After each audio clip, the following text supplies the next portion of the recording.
It's the boxing coop. Reality alert. Please do me one favor and like, comment, share, and subscribe.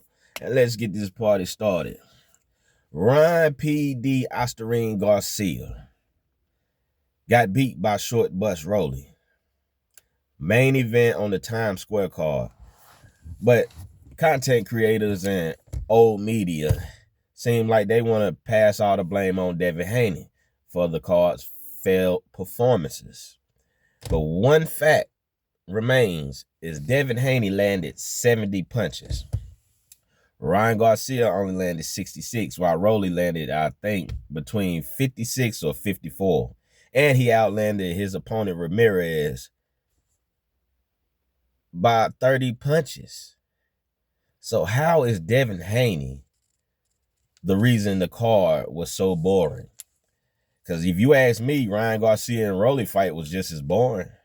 Ryan Garcia got knocked down that second round and he lost all confidence. And we know why he lost confidence. We know he didn't even come to the ring with confidence. You seen him when he was riding up in a little Batmobile?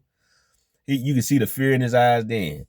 He didn't have that confidence, that same confidence he had when he fought Devin Haney. And he tested positive for PEDs. Yeah, Osterine.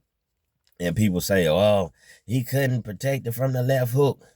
Like, Osterine is like having that extra boost.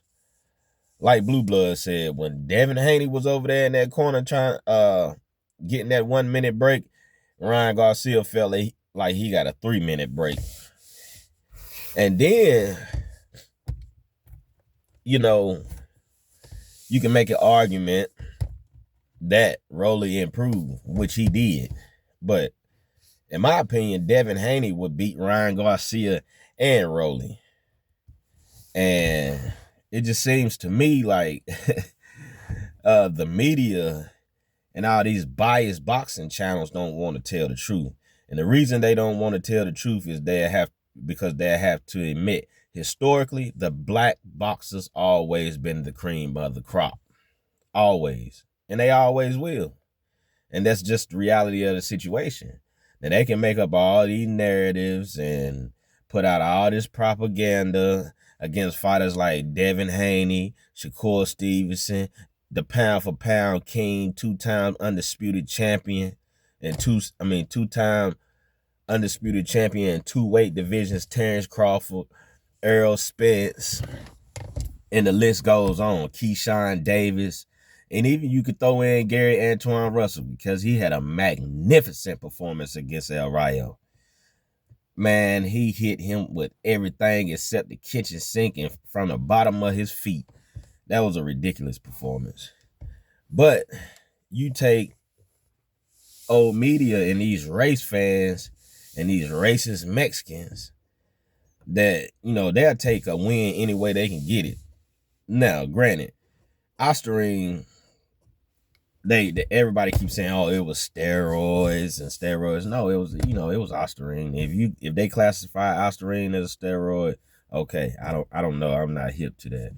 But the fact of the matter is, it's a banned substance in the sport of boxing.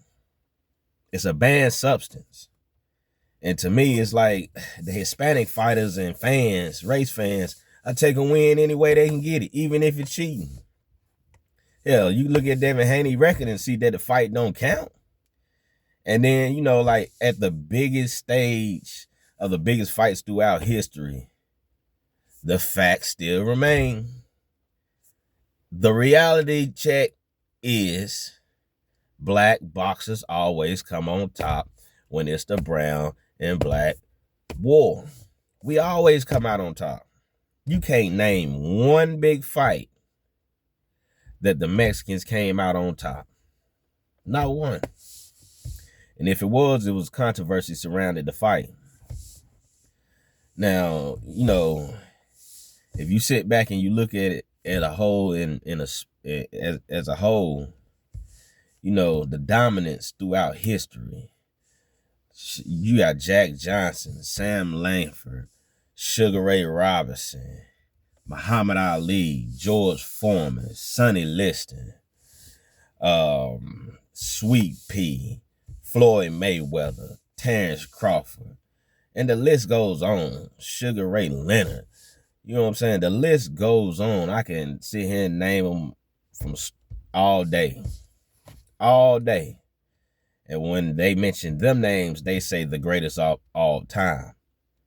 But when they mention the Mexicans, they say, oh, the greatest Mexican of all time. Because they can't put them in the same category as us. And I'm going to be real with you. I ain't holding back from nothing. I don't hold my mouth for nobody. I'm bringing you the real. It's a reality check. And they got to be checked. Old media got to be checked too. Parading Lomachenko around like he was the greatest since sliced bread. And we already know what happened to that story. We already know. And Canelo. Well, I'm going to say that for another video. But,